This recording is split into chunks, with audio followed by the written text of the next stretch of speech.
Amis des multimètres, bonjour.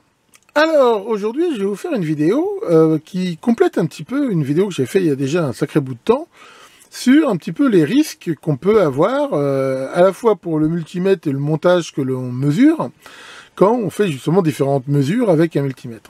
Et il y a quelques temps, il y a un internaute qui justement sur cette vidéo a mis un commentaire sur un risque, c'est vrai que j'avais pas évoqué, qui est un risque, enfin je veux dire, potentiel réel, mais relativement faible en fait. Je dois même dire que je crois que ça m'est arrivé peut-être une ou deux fois dans ma longue vie d'électronicien, donc c'est pas réellement un risque, je veux dire, très important, mais je pense que c'est quand même important de le connaître. Alors de quoi s'agit-il? Il s'agit en fait du problème des mesures de type ohmmètre, continuité, test de jonction. Alors, pour ça, on va déjà faire un petit rappel. C'est comment fonctionne un multimètre, comme par exemple ce Yoki ici que je vous ai déjà présenté, pour mesurer une résistance. Ils utilisent quasiment tous le même principe, à savoir d'avoir un générateur de courant constant, qui selon la gamme de mesure fait passer un courant plus ou moins important entre les deux bornes dans la résistance que l'on veut mesurer, et avec la loi d'Ohm, je rappelle qu'il dit que la tension borne de résistance est égale à la résistance par l'intensité. Dans la mesure où l'intensité est constante et connue, si on mesure la tension, elle est bien proportionnelle à la résistance. Et donc, c'est toujours comme ça que ça fonctionne. Ce qui veut dire que quand on utilise un ohmmètre, au moment où on va brancher les câbles sur ce qu'on veut mesurer, on va appliquer une tension et un courant. Alors ça, vous pouvez le mesurer facilement. Donc là, par exemple, je vais prendre ce multimètre et on va mesurer justement différentes tensions et courants de multimètre. Alors là, par exemple, si je me mets en mode ohmmètre, voilà, qu'est-ce qu'on peut voir? Et là, donc j'ai branché mon multimètre, je veux dire, comme mesure. On voit que le multimètre m'affiche l'impédance d'entrée du multimètre. Donc celui-ci, l'impédance d'entrée en voltmètre qui est de l'ordre de 10 mégohms, qu'on peut le voir. Et on voit qu'on a une tension ici qui est, ma foi, relativement faible, qu'aux alentours de 100 millivolts. Alors cette tension, elle peut aussi changer en fonction des gammes. Voilà. Ce qui est assez logique dans la mesure où le courant de mesure change. C'est-à-dire que là, je force aussi le changement de gamme. Là, on voit que ça peut monter jusqu'à 1,7 volts et que selon les gammes, ça peut éventuellement changer ici. Voilà. Donc voilà un petit peu donc, le principe. Alors ça fait aussi bien sûr passer un courant. Alors ce courant on peut le mesurer bien sûr si on se met en mode mesure de courant. Voilà. Là on voit que quand je suis en range ici automatique, on voit que ça fait passer un courant de 203 microampères.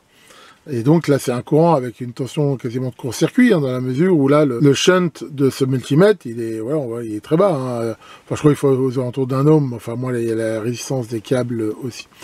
Donc voilà. Et là, pour le coup, pareil, si on voit qu'on change de gamme, c'est-à-dire on le fait de type, on change les gammes manuellement, on voit que le courant change. Là, il est dans les 100 microampères. Là, 10. Voilà, et ça marche par décade, en fait, ce qui est assez logique. Voilà, on voit bien que le courant, là, il devient vraiment hyper faible. C'est normal, parce que pour mesurer des grandes résistances, dans la mesure où U égale RI, si R est grand, il faut que I soit petit pour que U reste dans des limites raisonnables.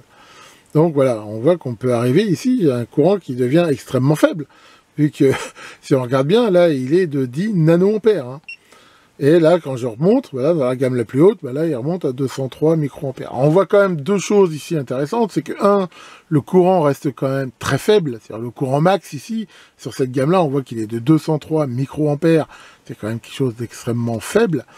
Et que, comme on peut le voir, la tension max dans ces cas-là, voilà, ici, selon les modèles de multimètre, elle atteint différentes tensions. Alors là, elle est quand même de 1,7 volts.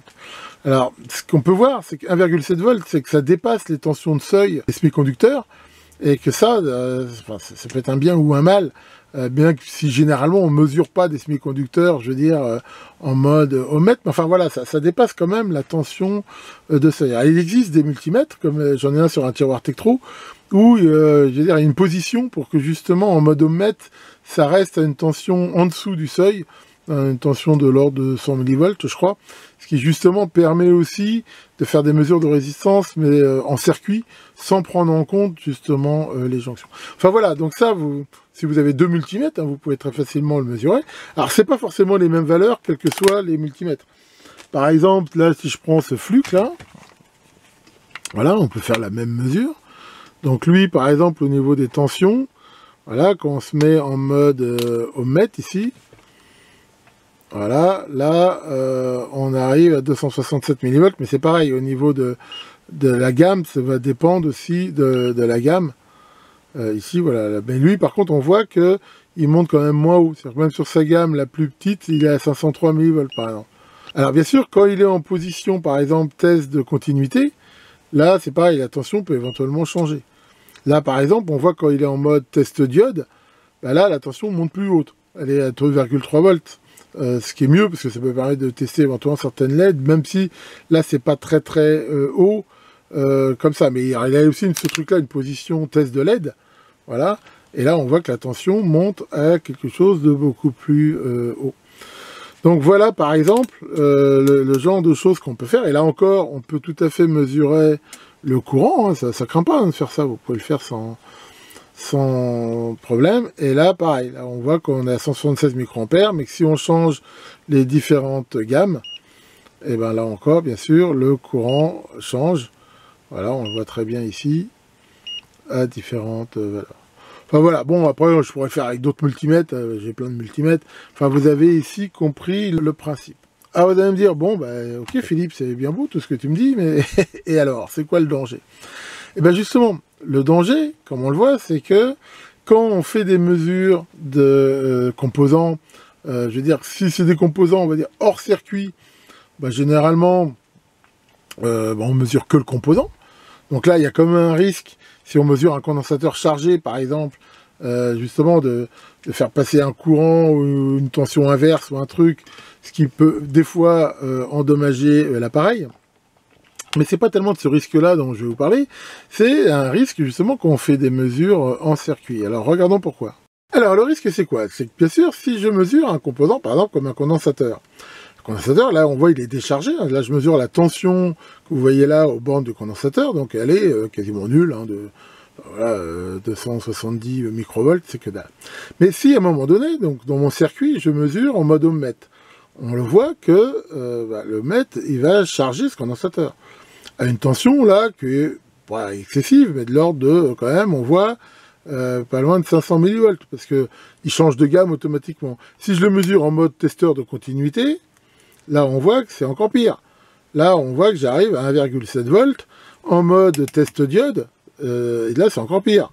On voit que je monte largement à 4,1 volts. Mais quand j'arrête ma mesure, un condensateur, comme tout condensateur qui se respecte, il garde la charge, et on voit, il se décharge plus ou moins vite. Là, il se décharge, pourquoi? Parce que c'est l'impédance d'entrée les 10 mégohms là, de mon voltmètre qui lui tire quand même dessus, puisque c'est un condensateur qui n'a pas une énorme valeur. Hein. Pour info, là, on voit c'est un condensateur de 820 nanofarads, je crois. Mais on voit quand même qu'il garde quand même une certaine tension. Si on fait la mesure à l'envers, ça marche pareil, mais là, on va bien sûr avoir une tension négative. Voilà, ce qui est tout à fait logique. Là, on voit, toc. Voilà. Et ça marche pareil. Alors, c'est quoi le danger qui peut arriver? Vous avez un circuit, par exemple, n'importe quel, voilà, celui-là. Alors, vous êtes en train de faire du dépannage. Vous faites des tests de continuité, des tests à l'ohmmètre, des choses comme ça. Et donc, dans ce montage, on peut voir qu'il y a un certain nombre de condensateurs. Et qui très probablement vont se charger de la même façon que ce que je viens de vous montrer. Et une fois que vous avez fini la mesure, comment ce composant se décharge? Ça va dépendre énormément de la façon dont ils sont branchés, de la topologie. S'il est branché par exemple un condensateur sur un circuit à haute impédance, comme un circuit MOS, un truc comme ça, il peut garder sa charge relativement longtemps. Si c'est un condensateur électrochimique et tout, enfin voilà, pendant un certain temps, je veux dire, ce truc-là va rester chargé. Et le risque, il est comment, justement? C'est qu'a priori, on part du principe que quand le circuit est mis sous tension, les condensateurs sont soit déchargés, soit éventuellement même chargés avec une polarité qui est, je veux dire, leur polarité naturelle. Là, quand on mesure, on fait pas forcément gaffe à la polarité et tout. Et imaginons que ce condensateur-là, par exemple, il garde une charge, mais, je veux dire, éventuellement un petit peu même négative, parce que j'ai fait la mesure à l'envers. Au moment du démarrage, on peut se retrouver dans un circuit qui contient en fait des condensateurs qui sont chargés anormalement Et dans certains cas, qui sont ma foi assez rares, ça peut faire des surcharges, des trucs comme ça, voire bousiller des circuits. Donc ça, faut quand même y faire attention. C'est vrai que quand on mesure, comme on voit que les courants de mesure sont extrêmement faibles, je veux dire, c'est assez rare qu'on abîme quelque chose. Je sais qu'il existe des testeurs, justement, qui appliquent des tensions très faibles, voire des courants encore plus faibles, mais comme on l'a vu en mode ohmmètre, même si la tension est des fois relativement élevée, les courants, c'est de l'ordre du microampère. Pour cramer quelque chose sur un circuit avec des courants de l'ordre du microampère, honnêtement, il faut vouloir, quoi. Je veux dire, c'est quand même quelque chose d'extrêmement rare. Par contre, voilà, il y a éventuellement ce risque-là. Alors, c'est un risque donc qui existe. Maintenant, il faut quand même reconnaître que, comme je l'ai dit, en presque 50 ans d'électronique, avoir eu des problèmes à cause de ça, je soupçonne que ça m'est peut-être arrivé une ou deux fois.